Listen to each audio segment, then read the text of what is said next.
के संविधानले त्यो मेट्यो? जिउँदैछ। कसैले च्यात्यो? जिउँदैछ। त्यो घोषणा होइन, त्यसैले स्थापित हुनुभयो भने योभन्दा बढी स्पष्ट राजासँग भएको सम्झौता तपाईँलाई के चाहियो? त्यसमा तपाईँले जुन प्रकारको धोखाधडी बेइमानी गर्नुभयो, त्यो अपराधले गर्दाखेरि अहिले प्रचण्डजी म त पागल पो हुने हो कि, म त यो माओवादी नै पो डिजल्भ हुने हो कि, अनि त्यसै गरेर मोहन वैद्यजी पनि होइन संवैधानिक राज संस्था चाहिँ त 5 बुँदे समझदारी गरेको कुरा मोहन वैद्यजीलाई थाहा छैन। उहाँले भने हुन्छ नि, जुन प्रकारको पश्चिमा शक्तिको होली वाइनको शक्तिको बलमा 12 बुँदे समझदारी भन्दा पनि बाहिर गएर तपाईँले जे काम कार्यवाही गर्नुभएको थियो, त्यसले गर्दा अहिले भारतको पनि त्यसमा चिडचिडाहट छ। कोर्स यथावत नै छ, करेक्सन केही गर्नै पर्दैन, यथावत छ।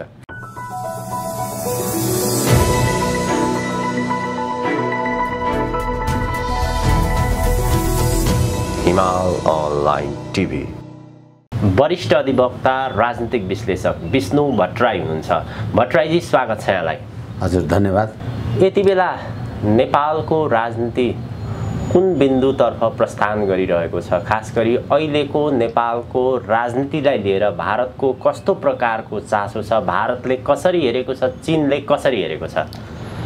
अहिले मलाई भन्नुहुन्छ भने भारत र चीन दुईटै हाम्रा छिमेकी मुलुक हुनुको साथसाथै एसियाका दुईटा सर्वशक्तिमान राष्ट्रहरू पनि हुन् र त्यति हुँदाहुँदै परस्पर विरोधी अथवा पटक पटक युद्ध लडेका शत्रु राष्ट्र पनि हुन्।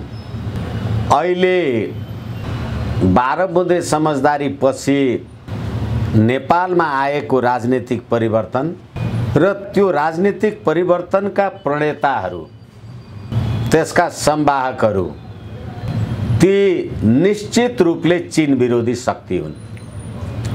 12 बुँदे समझदारीमा जहाँसम्म मेरो जानकारीमा छ, चीनको संलग्नता थिएन र अहिले विश्व शक्तिको रूपबाट अमेरिकालाई चुनौती दिन सक्ने हैसियतमा पुगेको चीन र नेपालमा भएको राजनीतिक परिवर्तन र त्यो परिवर्तनका आधारमा 14 सेप्टेम्बर 2017 मा अमेरिकामा भएको मिलेनियम च्यालेन्ज कर्पोरेसन MCC को कारणले गर्दाखेरि नेपालको राजनीति भौगोलिक कूटनीतिक दुईटै राजनीति अत्यन्त तरङ्गित अवस्थामा छ र त्यसमा पनि वर्तमान नेपालको सरकार नेपाली जनताको अभिमतद्वारा स्थापित नभएर अदालतको परमादेशद्वारा श्री 5हरूले राखिदिएको सरकार भएको कारणले गर्दा र त्यो परमादेशद्वारा स्थापित भएको सरकारको अहिले 5 दलीय गठबन्धन हामी भन्छौँ। 5 दलीय गठबन्धन तपाईले संविधान र कानुनको धज्जी उडाएर अध्यादेश ल्याएर अर्काको पार्टी फुटाएर 3 दललाई 5 दल बनाउने काम जे कार्यवाही गर्नुभयो, त्यो गठबन्धन जो पश्चिमा शक्ति अथवा भारतको कम्फर्टेबल सरकार खोज्ने शक्ति हो, त्यसले पनि MCC लाई पास गर्न नसकेको कारणले गर्दाखेरि नेपालको राजनीति अत्यन्त तरङ्गित छ। यो 5 दलीय गठबन्धनको सरकार भारतको विरुद्धमा छ। 5 दलीय गठबन्धनको आफ्नो सरकार अथवा भारतलाई अहिले अत्यन्त ठुलो अप्ठ्यारो मैले महसुस गरेको छु। तपाईं MCC पास गर्नुहुन्न, नेपालमा MCC पास भएन अथवा भारत IPS को अन्तर्गत नै छ र सम्पूर्ण कुरा नेपालको राजनीतिदेखि लगायत साँच्ची भन्ने हो भने हाम्रो धार्मिक सांस्कृतिक हिन्दुत्वको, चाहे हिन्दुत्व भन्नुस् चाहे मुस्लिम भन्नुस्, भारतसँगै निकट रहेको कारणले गर्दाखेरि उनीहरूले प्रजातान्त्रिक शक्तिलाई चिडाउन सक्ने कुरा भएन भारतले। तर नेपालसँगको चीनको छिमेकीपनको कारणले गर्दाखेरि नेपालमा शान्ति सुस्थिरता र सद्भाव भएन भने त्यसले भारतको सुरक्षा व्यवस्थामा पनि असर गर्ने कुरा हुन्छ।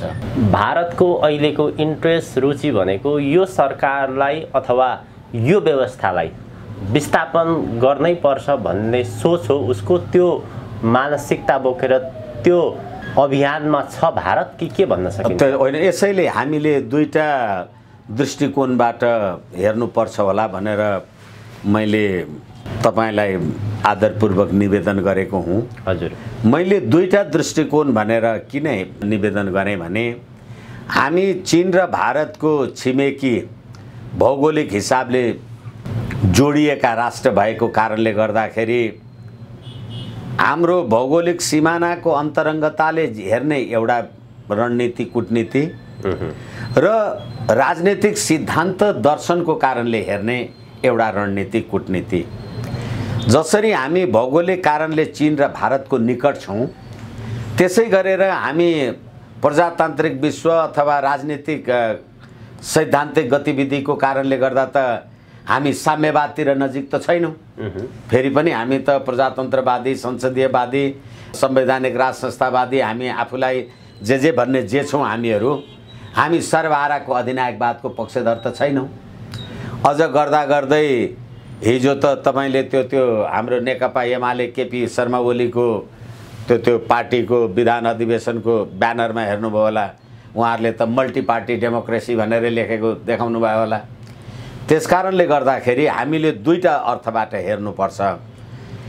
यसैले गर्दाखेरि भारतसँगको वैचारिक अथवा राजनीतिक सिद्धान्तको निकटता र भारतमा बस्ने अथवा हिन्दूहरूको हिन्दुइजमको कारणले गर्दा संस्कृतिको निकटता एउटा कुरा छ भने चीनसँगको हाम्रो असंलग्न परराष्ट्र नीतिको सिद्धान्त र साथसाथै हाम्रो उत्तरी छिमेकीसँगको शक्ति राष्ट्रसँगको हाम्रो कूटनीतिक सम्बन्धको कारणले गर्दाखेरि नेपालको राजनीतिका कारणले गर्दाखेरि पनि भारतको पनि राजनीति अहिले तरङ्गित भएको हुनुपर्छ। त्यसको आधार र कारण भनेको एमसीसी हो। एमसीसी भनेको बीआरआई हो। बीआरआई हो भनेको चीन र अमेरिकाको कारणले गर्दाखेरि नेपालमा एमसीसी इन्ट्रोड्युस गर्ने विषयमा नेपालको कारणले भारतको पनि राजनीति तरङ्गित भएको हुनुपर्छ भन्ने मेरो आफ्नो व्याख्या र विश्लेषण हो। प्रचण्डको गुरु भनेर चिनिन्छ मोहन वैद्यलाई उनले राज संस्थाको कुरा अगाडि सारेका छन्। उनको यो राज संस्थाको कुरालाई कसरी लिन सकिन्छ? एउटा अर्को, जसरी पछिल्लो समय नेपालको राजनीतिक घटनाक्रम विकसित हुँदै गइरहेको छ, पूर्व भारतीय राजदूत रञ्जित रेको नजरमा सूर्यबहादुर थापा प्रधानमन्त्री हुँदाखेरि नेपाल भारत सम्बन्ध सबैभन्दा उर्वर थियो, मित्रवान थियो भन्ने उनले त्यो प्रकारको आफ्नो विचार प्रस्तुत गरेका छन्। सँगसँगै उनको पुस्तकमा नेपालमा गढेको एन्टी इन्डियन मानसिकता, चाइना कार्ड र नेपाली नेताहरूको पिपलपाते चरित्र चित्रण गर्नैमा केन्द्रित रहेको छ भन्ने पनि उनको पुस्तकमा उल्लेख गरेका छन्। यसको अर्थ अब नेपालमा गणतन्त्र आयो, त्यसका पात्रहरूले अहिले जस्तो प्रकारको भूमिका खेलिरहेका छन्, वास्तवमा त्यसले हाम्रो एउटा छिमेकी राष्ट्रलाई, हाम्रो सुरक्षा नीतिलाई अप्ठ्यारो पार्यो भन्ने हो। मलाई लाग्छ अहिले यो रञ्जित रेको कुरालाई होला उहाँले कुन प्रसङ्गमा, कहिलेको के प्रसङ्गमा कसरी लेख्नुभयो। अब अहिले हालाकि मलाई यी पात्रको नाउँ लिन पनि मन लाग्दैन। त्यो जुन पात्रको नाउँ भारतको लागि चाहिँ एकदमै सहयोगी, कम्फर्टेबल आदि इत्यादि थिए भनेर जे कुरा भनिराखेका छन्, त त्यो मानिस देहावसान भएको 15 वर्ष भइसक्यो। ती पात्रको नाम लिएर अहिले यो रञ्जित रेको कुरालाई हामीले किन टिप्पणी गर्नुपर्ने एउटा कुरा। र अर्को कुरा के हो भनेदेखि अहिले रोटी र बेटीको कुरा गरेर मधेसवादी दलहरू भन्नुहोस् अथवा भारतको कम्फर्टेबल सरकार भनेर प्रचण्डले भन्ने कुरा गर्नुहोस्, उहाँहरूले जेसुकै भने पनि जेसुकै नभने पनि हामी त नेपालमा संवैधानिक राज संस्था हुँदा 116वटा राष्ट्रले शान्ति क्षेत्र मानेको देश हौँ नि हामी। त्यसकारणले रञ्जित रे जस्ता व्यक्तित्वहरूले हाम्रो चीनसँगको भौगोलिक निकटता, विश्व शक्ति राष्ट्र सङ्घको निकटता र सुमधुर सुसम्बन्धलाई टुक्र्याउने, खण्डित गर्ने अभिप्रायले यस्ता खालका कुराहरू आउँछन् भने हामी सचेत हुनुपर्छ, एउटा कुरा। र अर्को कुरा, यही एमसीसी पारित गर्ने र नगर्ने विषयमा एउटा लेख सार्वजनिक भयो। त्यसमा भनियो अमेरिकाले नेपालका मन्त्री, प्रधानमन्त्री, उच्च पदस्थ व्यक्तित्व, राजदूत सबैलाई आफ्नो क्षमतामा लिन सक्दो रहेछ, तर नेपालका 3 करोड जनतालाई चाहिँ अमेरिकाले भने जस्तो हिँडाउन सक्दो रहेन रहेछ भन्ने एउटा लेख सार्वजनिक भयो। त्यो कहिले भयो भने जब फातेमा सुमार यहाँ आएर उहाँले भदौ 27 गते नेपाली जनतालाई, नेपाल राष्ट्रलाई थ्रेट गर्नुभयो, तपाईहरू एमसीसी जस्ताको तस्तै पास गर्नुहुन्न भने संसारबाट आउने सहायता रोकिदिन्छु।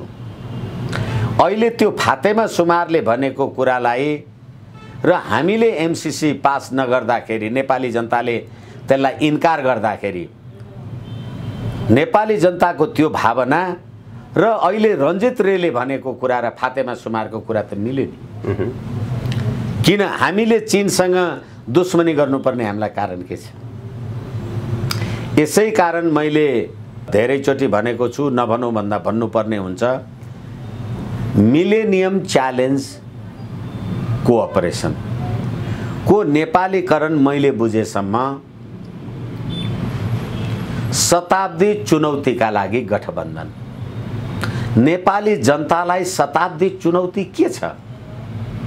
अब यसैमा प्रदीपजी तपाईले सुरुमा राख्नु भएको प्रश्नको उत्तर सन्निहित छ अथवा यसभित्र खोज्नुपर्छ।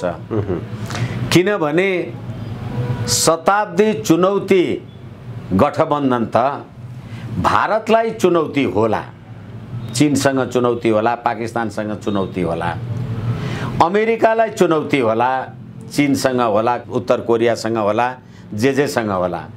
नेपाललाई शताब्दी चुनौतीको गठबन्धनमा बस्नुपर्ने किन? के कारणले बस्नु पर्यो? हामी कसैको लागि? र फेरि अर्को कुरा, यो देशको तत्कालीन प्रधान सेनापतिले, यो देशको तत्कालीन प्रधानमन्त्रीले प्रतिनिधि सभा विघटन गर्दाखेरिको राजनीतिक तरलताको विषयलाई उद्धरण गर्दै पूर्णचन्द्र थापा उहाँले भन्नुभएको थियो कि नेपालको अहिलेको राजनीतिक गतिविधिले गर्दा मुलुकको सुरक्षा चुनौतीमाथि प्रश्न उठेको छ, प्रश्न छ र त्यसमा नेपाली सेना सजग छ भनेर उहाँले मलाई लाग्छ साउन 18 गते एउटा आम सञ्चारमा भन्नुभएको थियो। त्यसैले अहिले 3 महिना नाग्न लाग्दाखेरि पनि वर्तमान गठबन्धनको सरकारले पूर्णता पाउन सक्दैन। राजनीतिक दलहरू फुटाउने र विभाजन गर्ने कुराले गर्दाखेरि कहिले आफै दल फुटाउने अध्यादेश ल्याएर ठुलो काम गर्यौं भन्नुहुन्छ, कहिले त्यही दल फुटाउने अध्यादेश ल्याएको कारणले गर्दा आफू तर्सिनुहुन्छ।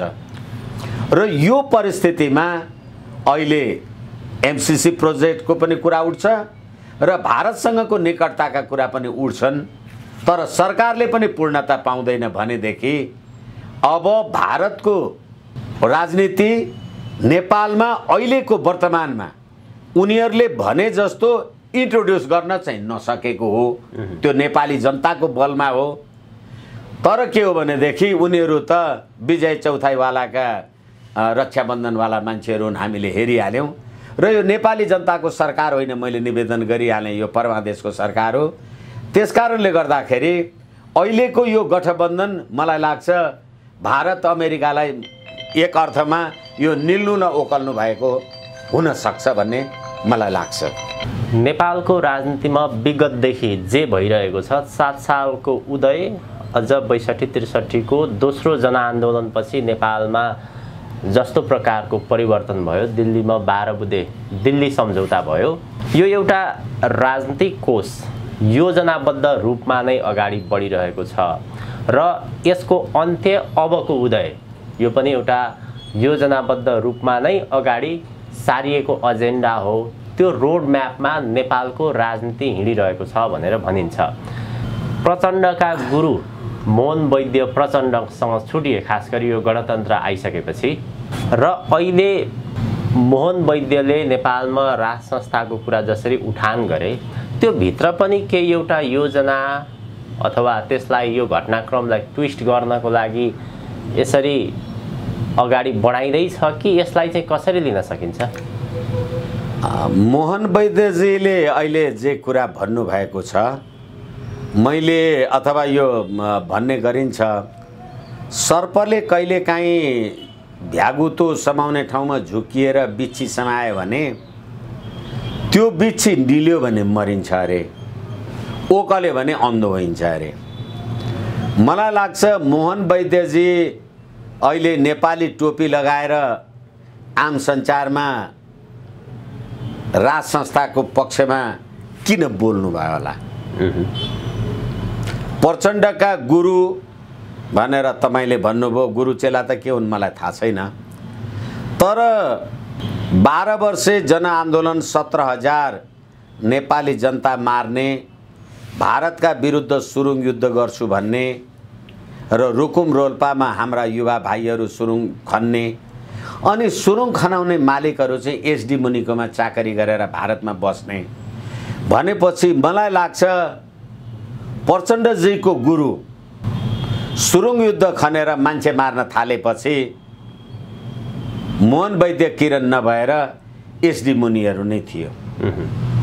होइन भनेदेखि नेपालमा गणतन्त्र ल्याउनका लागि 17,000 मान्छे मार्ने मान्छे अहिले मोहन वैद्यजी जस्ता मान्छेहरूले 17,000 मान्छे मारेको कुरा सही हो भन्न त सक्नु भएन नि। अब यदि त्यो सही हो भन्ने हो भने उहाँ संवैधानिक राज संस्था कसरी भन्नुहुन्छ?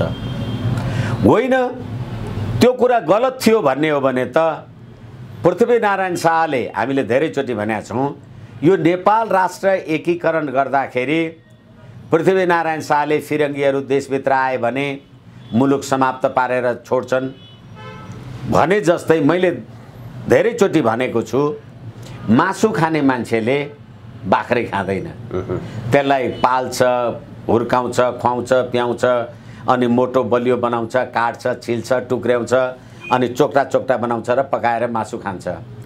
तर जसरी खसी काटेर मासु हुन्छ त्यो मासु जोडेर चाहिँ खसी हुँदैन नि। त्यसैले देश टुक्र्याउनु पर्यो, देश समाप्त गर्नु पर्यो भने त्यहाँको सभ्यता, संस्कृति, भूगोल, इतिहास, नेपाली जनताको सद्भाव। अब जस्तै भन्नुस् न, राजा महेन्द्रले 2020 सालमा यो देशमा मुलुकी ऐन ल्याउँदाखेरि त्यतिखेर त्यही कसुर कामीले गर्यो भने सजाय बढी हुने, त्यही कसुर बाहुनले गर्यो भने कम हुने, अथवा यसै चारपाटा मुन्ने छोडिदिने भन्ने गरेपछि त समाजमा त अन्याय भयो। त्यसकारणले अब जात जातिका आधारमा, धर्म र सम्प्रदायका आधारमा होइन कि कसुर अनुसार सबै मान्छेलाई एउटै सजाय हुनुपर्छ भनेर मुलुकी ऐनको प्रस्तावनामा लेखियो 2020 मा। कालका प्रभावले शास्त्रबाट मात्रै साना ठुला सबैलाई कसुर अनुसार एउटै सजाय होस् गर्न नसकिने हुँदा अब उपरान्त कसुर अनुसार सबैलाई एउटै सजाय होस् भनेर मुलुकी ऐनले जातिपाती उन्मूलन जे भयो, लामो कुरा नजाउँ, त्यसको तपाईले लगभग 50 वर्ष पछाडि संविधान सभाद्वारा संविधान ल्याउनु भयो। अनि दलितको अधिकार, मदिसेको अधिकार, पहाडेको अधिकार, बाहुनको अधिकार, गुरुङ, राई, शेर्पाको अधिकार, जात जातिको अधिकार तपाईले नेपाली जनतालाई टुक्रा टुक्रामा विभाजन गर्नुभयो नि। त्यो विभाजन गर्ने काममा त हालाकि संविधान सभामा पछिल्लो पटक मोहन वैद्यजीले आफ्नो असहमति जनाउनु भएकै हो, तर तपाईले 17,000 मान्छे मार्दा त नेपाललाई जातीयतामा, नेपाललाई भौगोलिकतामा, धर्ममा, सम्प्रदायमा तपाईले टुक्रा टुक्रा गरेर विभाजन गर्नु भएन। अनि त्यस्तो गर्ने कुराको गर्व गर्ने प्रचण्डको गुरु भनेर तपाईले जसरी मोहन वैद्यजीलाई भन्नुभयो कि यो मोहन वैद्यजीले अहिले पनि भनेको कुरा नक्कली हुनु पर्यो कि चाहिँ प्रचण्डको गुरु भनेको कुरा चाहिँ त्यो नक्कली हुनु पर्यो।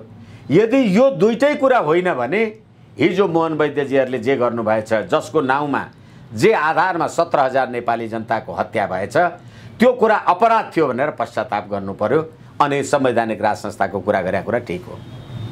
मैले सङ्केत गर्न खोजेको चाहिँ अब उहाँको प्रचण्डको गुरुको रूपमा पनि चिनिन्छन् मोहन वैद्य। मोहन वैद्यले राज संस्थाको आवश्यक महसुस भयो भन्ने खालको कुरा गरिरहँदाखेरि पुष्पकमल दाहाल प्रचण्ड अलिकति आत्तिएको जस्तो, आत्महत्या गर्ने कि लड्ने भन्ने ठाउँमा पुगे र पछिल्लो समय बल्ल मानिस बन्ने लाइनमा छु भन्ने खालको आफ्नो अभिव्यक्ति पनि उहाँले दिनुभयो। कतिपयले चाहिँ के भन्छन् भने दसैँ लगत्तै नेपालमा एउटा ठुलो दुर्घटना पनि हुँदैछ, यसमा अलिकति प्रचण्ड चाहिँ आत्तिएका हुन्, यी सबै सङ्केत पाएर। फेरि पनि धन्यवाद। तपाईले माओ सेतुङको नाउँ लिनुभयो, हाम्रो छिमेकी मित्र राष्ट्र चीनका उहाँहरूका महान नेताको नाउँ लिनुभयो, माओवादको नाउँ लिनुभयो,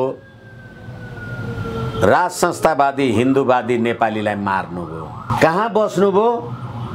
माओ सेतुङको शत्रु राष्ट्र भारतमा बस्नुभयो। यो तीनवटा कुरा जोड्दाखेरि तपाईँ प्रचण्डलाई सधैँ देख्नुहुन्छ। तपाईँले संसद भनेको खसीको टाउको राखेर कुकुरको मासु बेच्ने थलो हो भन्ने साम्यवादी सिद्धान्त र सन् 1950 को नेपाल भारत सन्धि त्यो राष्ट्रघाती सन्धि हो, त्यसको अन्त्य गर्नुपर्छ भनेर 40 बुँदे ज्ञापन तत्कालीन प्रधानमन्त्री शेरबहादुर देउवालाई बुझाएर प्रचण्ड, बाबुराम र मोहन वैद्य, रामबहादुर थापा बादल जङ्गल गएका होइनन्। अनि तपाईँ प्रचण्ड प्रधानमन्त्री हुनुभयो त 1950 को सन्धि किन रद्द गर्नु भएन? संसदीय व्यवस्थालाई कायम नै गर्नुभयो। फेरि अझै म एकैछिन धैर्यको लागि निवेदन गर्ने अनुमति चाहूँ। अझै तपाईँले त्यतिखेर तपाईँको टाउको काटेर झोलामा ल्याउँदाखेरि झोलाभरि नोट हालेर पठाउने मान्छेसँग तपाईँ 5 दलीय गठबन्धन गर्दै हुनुहुन्छ र तपाईँले जुन संविधान मैले बनाएर उत्कृष्ट भन्नुभएको थियो त्यो संसदीय संविधान थियो कि त्यो सर्वहाराको अधिनायकवादको संविधान थियो? तपाईले प्रतिनिधि सभा पटक पटक विघटन हुँदा हामीले प्रजातन्त्रको पक्षमा, लोकतन्त्रको पक्षमा यत्रो काम कारबाही गर्यौं, हामीलाई प्रजातान्त्रिक सरकारले हेरेन भनेर भन्नुभयो। तपाईले चीनको माओ सेतुङले अथवा चिनिया सी जिनपिङले त हामीलाई हेर्नु भएन भन्नु भएन। तपाई आफ्नै यो यति चरित्रलाई लिँदाखेरि र तपाई आफै नै हो तत्कालीन राजा ज्ञानेन्द्रले कुरा गर्नका लागि तपाईहरुलाई वार्ता गर्न पठाउँदा नोकरसँग होइन मालिकसँग वार्ता गर्छु भनेर भन्ने मान्छे त्यतिखेर मालिक नारायण इटीमा बस्थ्यो। तपाई नै होइन माधव नेपाल प्रधानमन्त्री हुँदा तपाईले आन्दोलन गर्दा यो सरकारको मालिक दिल्लीमा बस्छ, म योसँग कुरा गर्दिन, म यसको मालिकसँग कुरा गर्छु भन्दा अहिले कोसँग बस्नु भएको छ? यो सबै कुरालाई हेर्दा तपाईले प्रचण्डजीको मानसिक, राजनीतिक र कूटनीतिक मानसिक अवस्था ठीक देख्नुहुन्छ? सधैँ देख्नुहुन्छ? सधैँ लाग्छ तपाईलाई? त्यसैले मैले अघि भने, फेरि पनि म क्षमा चाहूँ कि मोहन वैद्यजी ले प्रचण्डलाई गुरु हुनुहुँदो रहेछ भने यस्तो बुद्धि दिँदाखेरि मोहन वैद्यजीको आफ्नै बुद्धिको हिसाब के हो? होइन भने तपाईहरुको नेतृत्वमा 17,000 मान्छे मारेका सत्य निरूपण तथा मेलमिलाप आयोगमा त मारिएका मान्छेका आफन्तहरु अहिले पनि रोइराखेका छन् नि। तपाईलाई ती 17,000 मान्छे मारेको 15-20 वर्ष पछाडि आएर त्यो मान्छे मारेर गणतन्त्र ल्यायौं भनेर अहिले तपाईलाई संवैधानिक राज संस्था त राष्ट्रिय एकता र अखण्डताको प्रतीक पो हुँदो रहेछ भने चाहिँ तपाईँलाई बल्ल बुद्धि पलायो भन्ने कुरा पश्चाताप गर्नुहुन्छ कि गर्नुहुन्न? हिजै राज संस्था चाहिएको थियो भने गणतन्त्र जिन्दाबाद किन भन्नुभयो? गणतन्त्र ठिक थियो भने तपाईँले भनेको गणतन्त्र आयो नि त, अहिले राज संस्था किन चाहियो? किनभने गणतन्त्र धर्मनिरपेक्ष सङ्घीय लोकतान्त्रिक धर्मनिरपेक्ष गणतन्त्रले राष्ट्र, राष्ट्रियता, राष्ट्रिय एकता, अखण्डता, स्वाभिमान र भर्खरै पनि तपाईँ भन्दै हुनुहुन्थ्यो लिपुलेख, लिम्पियाधुरा र कालापानीमा बसेका नेपालीहरूको त जनगणना पनि हुन सक्न छोड्यो भने कस्तो राज्य व्यवस्था ल्याउनु भएछ। त्यसकारण अहिले मोहन वैद्यजी यदि तपाईँ साँच्चै प्रचण्डको गुरु हो भने तपाईँ प्रचण्डलाई पनि यो शिक्षा दिनुहोस्। होइन भनेदेखि प्रचण्डको यो मानसिक अवस्थालाई हेर्दाखेरि मलाई लाग्छ यो सधैँ दिमागको उपज हो भन्ने मलाई लाग्दैन। भट्टराई सर, हामी कार्यक्रमको अन्त्यतिर छौँ। राजनीति जसरी विकसित हुँदै गइरहेको छ, भारतले 12 बुँदे दिल्ली सम्झौता त्यसमा उल्टाउन खोजिरहेको छ, कोर्स करेक्सन गर्न खोजिरहेको छ, अथवा 10 वर्षे जनयुद्ध गरेर जसलाई उनीहरूले सत्तामा ल्याउनको लागि सहयोग गरे, आज तिनै शक्तिहरू, तिनै नेताहरू भारतकै विरुद्धमा गयो। उनीहरूलाई नै अप्ठ्यारो पर्यो उनीहरूको कारण। त्यस कारणले उनीहरूले उल्टाउन चाहन्छन् भनिरहँदाखेरि कतिपयले नेपालमा राज संस्थाको उदय हुँदैछ, त्यसमा भारतको एफोर्ट छ, भारतको त्यो भित्री चाहना पनि छ भनेर भनिरहँदाखेरि चाहिँ यदि राजा शक्तिशालीको रूपमा उदय हुने हो भने भारतले एउटा चिन्ता, डर के पनि छ भने कतै राज संस्थाले भारत विरुद्ध बदला लिने त होइन भन्ने यस्तो प्रकारको पनि डर, चिन्ता छ भारतलाई। त्यसकारणले निकै चलाखीपूर्वक मात्र नेपालमा राज संस्था उसले ल्याउन चाहन्छ। अधिकारयुक्त राजा उसले चाहँदैन, खालि सांस्कृतिक राजा भन्ने कुरा मात्र छ नि। यो फेरि पनि म तपाईँलाई निवेदन गरौँ, भारत, चीन, अमेरिकाले ल्याइदिएको राजा नेपाललाई किन चाहियो? अहिलेको सङ्घीय लोकतान्त्रिक धर्मनिरपेक्ष गणतन्त्रले मुलुकको चिरहरण जे भयो योभन्दा 1000 गुणा नेपालको राष्ट्र, राष्ट्रियता, राष्ट्रिय एकता, अखण्डता, स्वाधीनता, सम्प्रभुता। पछिल्लो उदाहरण त अस्ति भदौ 18 गतेको नेपाल सरकारको विज्ञप्ति हेर्नु भएन? एमसीसी को विरुद्धमा नबोल्नु, होइन भने कारबाही गर्छु, जयसिंह धामीलाई तुइन चुडाएर मार्दाखेरि नरेन्द्र मोदीको पुतला नजलाउनु, तँलाई पक्रेर थुन्छु, अनि पत्रकारहरूलाई पनि यो कुरा नगर्नु, आम सञ्चारको मान्छेहरूलाई भन्दाखेरि तपाईलाई आफ्नो राष्ट्र हराएको महसुस भएन? त्यसैले नेपालको राज संस्था नेपालको स्वाधीनता, सम्प्रभुता र अखण्डताका लागि नेपाली जनताको बलमा स्थापित हुने हो। तपाईले भन्नुभएको कुरा चाहिँ 12 बुँदेको कुरा गर्नुभयो, धेरैचोटि हामी कुरा गरिसकेका छौँ। 12 बुँदे समझदारीमा संघीयता, गणतन्त्र र धर्मनिरपेक्षको संघीयताको स पनि छैन, गणतन्त्रको ग पनि छैन, धर्मनिरपेक्षको ध पनि छैन। त्यसमा जम्मा के लेखेको छ भने निरङ्कुश राजतन्त्रको अन्त्य मात्रै भनेको छ। तर दिल्लीमा जे 12 बुँदे समझदारी गर्नुभएको थियो तपाईले, तर त्यो 12 बुँदे समझदारीमै नभएको कुरा अहिले कसरी आयो त? यसकारणले गर्दाखेरि मलाई लाग्छ नेपालका अहिलेका नेता हुँ भन्ने, राजनीतिक दल हुँ भन्ने तिनीहरूका व्यक्तित्वहरू भनेको मलाई लाग्छ यिनीहरू अर्काले चलाउने मोटर मात्रै हुन्। यिनीहरूसँग आफ्नै बुद्धि, दिमाग भन्ने कुरा चाहिँ देखिएन। पछिल्लो उदाहरण, अब यो कुरा नगर्दा पनि गर्दै गर्नुपर्ने हुन्छ। पछिल्लो पटक संघीय लोकतान्त्रिक धर्मनिरपेक्ष गणतन्त्रबाट निर्वाचन जितेर आएको लगभग 2/3 को सरकारसँग कोरोना महामारी उत्कर्षमा भएको बेला चिनिया कम्युनिस्ट पार्टी र नेपालका कम्युनिस्ट पार्टीहरूको बीचमा त कम्युनिस्ट राज्य सत्ताको निरन्तरताका लागि काम गर्ने भनेर एमओयू भएको थियो। अब अहिले त्यो कम्युनिस्ट शक्ति कहाँ पुग्यो? छिया भयो। अहिले 5 दलीय गठबन्धन, 8 दलीय आदि इत्यादि। यसै कारणले गर्दाखेरि अहिले भारतले कोर्स करेक्सन गर्ने होइन, भारतीयहरूको नाउँमा 12 बुँदे समझदारीका नाउँमा नेपालमा जुन प्रकारको अत्याचार भएको थियो त्यसलाई इयान मार्टिन युएनओ लगायतकाले 17,000 मान्छे मारेका जनताहरूको मारिएका जनताहरूको पक्षमा होइन, मार्ने अपराधीहरूको पक्षमा शान्ति सम्झौता गरेको थियो संयुक्त राष्ट्रसङ्घले र भारत लगायतका शक्तिहरूले त्यसलाई समर्थन गरेका थिए। त्यो अहिले प्रायश्चित्त गर्नुपर्छ भारतले। भारतको इच्छाले नेपालमा राजा ल्याउने र नेपालमा राजा नल्याउने 17,000 नेपाली जनता मारेर शान्ति सम्झौता गर्नुभयो। हत्याराहरू राज्य सत्तामा पटक पटक पुगे अनि मेरो बुवा आमा काका भाइ बहिनी ज्वाइँ जेठान मारेका 60,000 उजुरीका अपराधीहरूलाई चाहिँ युएनओले के भन्यो?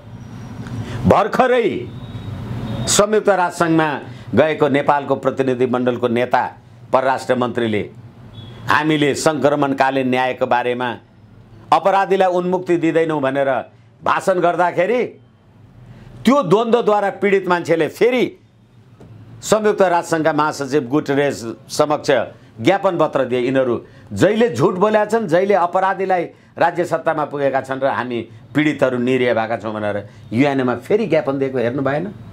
अनि अहिले कोर्स करेक्सन गर्ने भन्दा पनि अपराध गरेको कुराको लागि प्रायश्चित्त गर्ने नेपालको राज संस्था, नेपाली जनताले नेपालको बलमा अब मोहन वैद्यजीलाई 15 वर्ष पछाडि ज्ञान आयो होइन? दो लेट देन नेभर। यो राज संस्थाको प्रसङ्ग चलिरहँदाखेरि नेपालको राजनीतिमा बेला बेला चर्चा हुन्थ्यो, त्यसको चाहिँ विशेष कुराहरू बाहिर आइरहन्थ्यो। नेपालका राजनीतिक दलहरू र ज्ञानेन्द्र शाहबीच 5 बुँदे सहमति भएको थियो। त्यो 5 बुँदे सहमति अझैसम्म सार्वजनिक भएको छैन। खास गरी त्यो 5 बुँदे सहमति चाहिँ के थियो? अब म ABCDEF त भन्न सक्दिनँ, म त्यो राज्य सत्तामा पनि उपस्थित भए होइन। तर 2063 जेठ 4 गतेको प्रतिनिधि सभा घोषणा जिम्मेवारीका साथ र चुनौतीका साथ भन्छु, 5 दल र राजा के गरे मलाई थाहा छैन। तपाईँले त्यो प्रतिनिधि सभा घोषणामा त्यसको दफा 4 जहाँसम्म मेरो स्मरणमा छ, अबदेखि राजगद्दीमा राज परिवारको जेठो सन्तान राजगद्दीमा विराजमान हुन्छ भनेर भन्यो। प्रतिनिधि सभा घोषणाको प्रस्तावना प्रदीपजी म तपाईँलाई स्मरण गराउँ, हिमालय अनलाइन मार्फत आम नेपाली जनतालाई स्मरण गराउँ। यो जनआन्दोलन, यो प्रतिनिधि सभाको पुनर्स्थापनामा राजाको सक्रिय सहभागिता, राजाको समेत संलग्नता भएको कारणले गर्दा प्रतिनिधि सभा स्थापना भएको भने जुन शक्तिले तपाईँलाई स्थापना गरिदियो त्यो शक्तिलाई तपाईँले कसरी हटाउनु भयो? बदमाशी, बदतमिजी, बेइमानी र पाखण्डी, किनभने देशमा क्रिस्चियनिटी तिमीलाई चाहिएको थियो। एक र अर्को कुरा, त्यही प्रतिनिधि सभा घोषणामा के भनियो भनेदेखि अबदेखि राज परिवारको व्यक्तिगत सम्पत्तिमा कर लाग्छ। अब 62-63 को आन्दोलनले राजतन्त्र फ्याल्यो भनेर तपाईँहरू पनि भन्नुहुन्छ, आम जनता पनि भन्छन् नि। 62-63 को आन्दोलनले राज संस्था फालेको भए प्रतिनिधि सभा घोषणामा अबदेखि राज परिवारमा जेठो सन्तान राजा हुन्छ, अब चाहिँ राज परिवारको सम्पत्ति व्यक्तिगत सम्पत्तिमा कर लाग्छ, अबदेखि राज परिषद होइन कि निजामती सेवा ऐन अन्तर्गतकै कर्मचारीहरू राजप्रसाद सेवाका कर्मचारीहरू हुन्छन् भनेर लेखा छ। त्यो कसले मेट्यो? के संविधानले त्यो मेट्यो? जिउँदैछ। कसैले च्यात्यो? जिउँदैछ। त्यो घोषणा होइन, त्यसैले स्थापित हुनुभयो भने योभन्दा बढी स्पष्ट राजासँग भएको सम्झौता तपाईँलाई के चाहियो?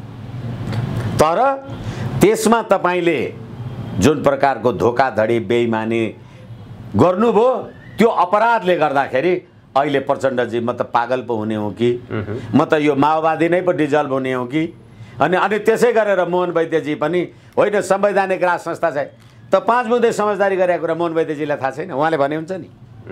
त्यो 5 बुँदे सहमति अब कार्यान्वयन हुनै लाग्यो, ब्युति नै लाग्यो।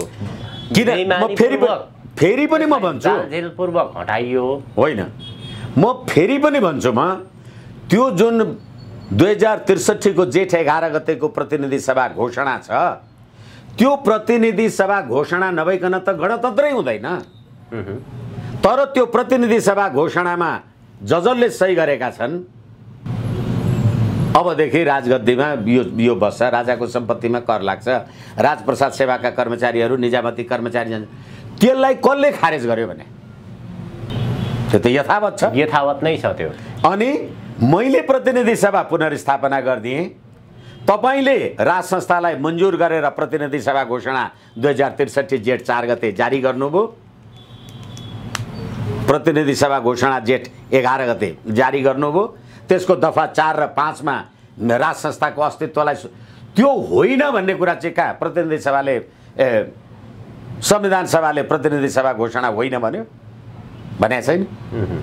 तर के हो भनेदेखि जुन प्रकारको पश्चिमा शक्तिको होली वाइनको शक्तिको बलमा 12 बुँदे समझदारी भन्दा पनि बाहिर गएर तपाईले जे काम कारबाही गर्नुभएको थियो, त्यसले गर्दा अहिले भारतको पनि त्यसमा चिडचिडाहट छ।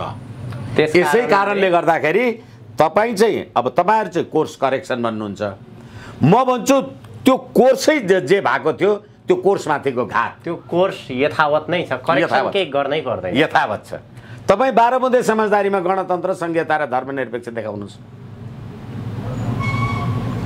तर जुन शक्ति र पश्चिमा शक्ति र बलको भरमा तपाईँले यो कुरा गर्नुभयो। आज 15 वर्ष पछाडि भन्दैछु त मन वैद्य किरणको र 17,000 मान्छे मार्ने माओवादका नाउँमा माओवादी नै विघटन गरिदिन्छु, कत्रो अपराध गर्नुभएको छ। माओवादी विघटन गरिदिनुहुन्छ भनेदेखि राजा ज्ञानेन्द्र चाहिँ गद्दी नसिन राजा ज्ञानेन्द्र हुनु परेन? सफा सिधा कुरा छ। यो 15 वर्ष एउटा रमाइलो खेल मात्र हो, होइन। 15 हरेक मान्छेलाई पागल हुने स्वतन्त्रता हुन्छ, तपाईँ खुस किन्नु पऱ्यो के अब भयो अरे, अब म बिग्रिएँ। 15 वर्षसम्म एउटा झुटको राजनीति चल्यो, पश्चिमाहरू त्यसमा हावी भए। अब पश्चिमाहरू कमजोर भएर गइसकेपछि त्यो 5 बुँदे सहमति 12 बुँदे दिल्ली सम्झौता यथावत नै छ। अब पश्चिमा कमजोर भन्दा पनि अहिले जुन हिजो असंलग्न परराष्ट्र नीतिको कारणले गर्दाखेरि हामीले चीन र प्रजातान्त्रिक विश्वलाई एउटा असंलग्न परराष्ट्र नीति र 116वटा राष्ट्रले शान्ति क्षेत्र मानेको, त्यो त चीनले पनि मानेको थियो, अमेरिकाले पनि मानेको थियो नि। तपाईले त्यसको अहिले धज्जी उडाएर कहाँ पुर्याउनु भयो? यो देशको परराष्ट्र मन्त्री अमेरिकामा गएर एमसीसी जस्ताको तस्तै लागू हुन्छ भन्छ, नेपालमा गएर त मेरो निर्वाचन क्षेत्रमा बोल्ने भने त म त्यहाँबाट पनि फर्केर आउन सक्दिनँ कि भन्छ। कसले बनाएको देश यस्तो? तिमीहरूले होइन? यसै कारणले गर्दाखेरि अब तपाईहरूको सद्बुद्धि फर्कियो भनेदेखि राष्ट्र, राष्ट्रियता, राष्ट्रिय एकता, अखण्डता देशको बारेमा एमसीसी राष्ट्रघाती हो भन्दाखेरि नेपाली जनतालाई, पत्रकारलाई, राजनीतिक कर्मीलाई, त्यो अभियन्ताहरूलाई विज्ञप्ति निकालेर थुन्छु भने होइन तपाईँले? कहाँ हुनुहुन्छ अहिले तपाईँ? भने राष्ट्रघात गर्ने त यो संविधान, यो राज्य व्यवस्था। त्यसैले अहिले कोर्स करेक्सन होइन कि तपाईहरुको बुद्धि फिर्कियो भने भगवानले तिमीहरूलाई आशीर्वाद दिएछन्। हस्, धेरै धेरै धन्यवाद यहाँको महत्त्वपूर्ण समय र विचारको लागि। हस्, धन्यवाद, नमस्कार।